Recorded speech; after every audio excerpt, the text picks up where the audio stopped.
Hi everyone and welcome back to Chess for Charity. In this video, I'm going to show you a very cool puzzle where it is white to play and win. So if you look at this position, it looks like black is completely winning this game. They have a couple extra pieces and they have this extra pawn that is getting ready to promote on e1. Your job is to find the winning continuation for white. Can you do it?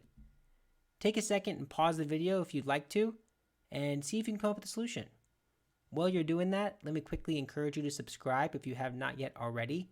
Half of the income that I earn in this channel goes directly to charity, so every like, every subscriber helps me out so much. Okay, so I already showed this queen and these blue squares here as being the two candidate moves. Just really quickly, any other move is going to lose pretty instantly. Maybe you have a thought of attacking this queen, something like that.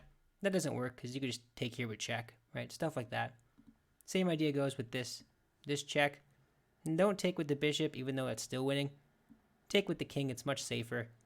And your king can shepherd this e-pawn down the board. So really, we're left with two key moves here. We're left with queen to b8 or queen to c7. Which of these two would you play in your game?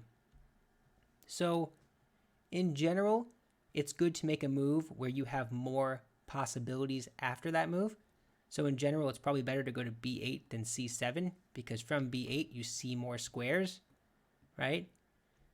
But for the purposes of this, we have to calculate both. So if I play queen c7 check, the first thing you have to think is, they can block with the queen, they can block with the pawn, they can just play king f6. What is the best case scenario for them? Well, according to the engine, and I think a lot of people will just play this instinctively, queen d6 blocks this, and there's not really a good sensible check to continue with after this queen c3 check.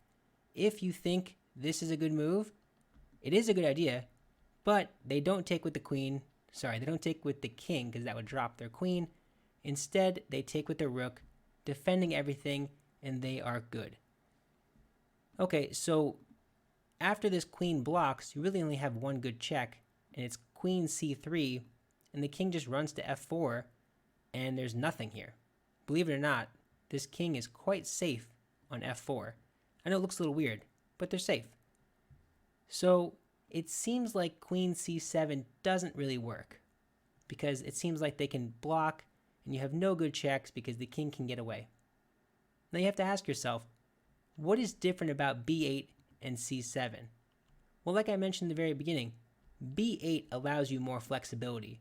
So you have to calculate here what happens if the pawn breaks, or the pawn moves, the queen moves, or if the king runs. Well, let's calculate all three. So the worst move, I think, in response to this queen check is king f6. Why is that the worst move? Well, the queen can slide over to h8, and that is a skewer. So they move, and you just take the queen. And it might look scary, but this is not enough. They can push this pawn if they want. It's not going to be enough. You can check them. You can even let them promote. Something like this here, and if they promote, you have a lot of checks. Queen f6 is one, and you actually win this just by force, like that, as an example. Cool. So don't play king f6. So from this position, what are the two other moves? There's d6 and there's queen d6. Well, if you play d6, it's worth looking into what is the follow-up. Well, again, this queen can make use of h8, going from b8 to h8. And now this king, unfortunately, has to move out of the way, and you're going to skewer the king and get this queen one more time. Great, so we've established so far that you can't really play king f6 or pawn d6. So what does that mean? Well, the best resistance then is queen d6. It's a block. Okay. What do you do now? Well, you still make use of this h8 square, but now you might ask yourself, wait a second here. Now the queen can continue to block, the bishop can block, and even the king themselves can run away. Well, just like last time, if the king runs away in this position, you can play queen h2, and that's going to be a skewer. Something like that.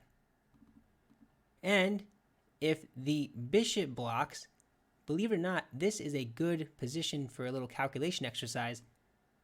Queen h2, and they can play king d4. You can take this, but if you would like to calculate just for fun, for those really great puzzle solvers out there, there is a checkmate in 4 in this position, and the hint is it does not involve queen takes queen. I'll leave that to you if you want to solve it. Let me know in the comments if you're able to solve it. Okay, so the point is that you win in that variation. Okay, so the queen can't block, the bishop can't block, the king can't run. That leaves us with just one other option, which is the queen blocking. Now, what happens if the queen blocks? Well, again, you make use of h2. So look at the geometry here. I started at b8, I'm going to h8, and now h2. I love these geometric puzzles. Cool, check. Now what? Well, like before, there's a king move and there is a bishop move. Just like last time, if the king moves, that leads to queen b2, and you're going to lose your queen. The queen just gets taken in the next move, right? No. Look, it's defended. So it adds a whole new element here. So after this, you might think, hey, it's the same thing. It is not. Queen b2, this is almost an entirely different puzzle on its own. King c5 is played, and if you want to just pause in this position and find the knockout move, feel free to go for it. It is super cool. The winning move in this position, I'll give you one more second. The winning move in this position is e5. Look at that. That's so cool. Of course, I just take you because it's undefended. The point being that your queen, black's queen, is defending this, and it's defending a lot of other squares. So let's just say they move here to keep hold of this. This is actually mate in 3. Knight to c2. This is a pretty big threat. How do you stop it? King c6, according to the engine. It's not going to be a fun time. Queen b5 is mate. Wow, super cool. So there's like a puzzle within a puzzle right there. This position is crazy. e5 is the knockout blow. They don't really have any good defense. Queen e7, the computer is saying is best. Knight c3, king c6, queen c3 check, queen c5 to block. You just take it, and this is completely winning. Amazing, amazing puzzle.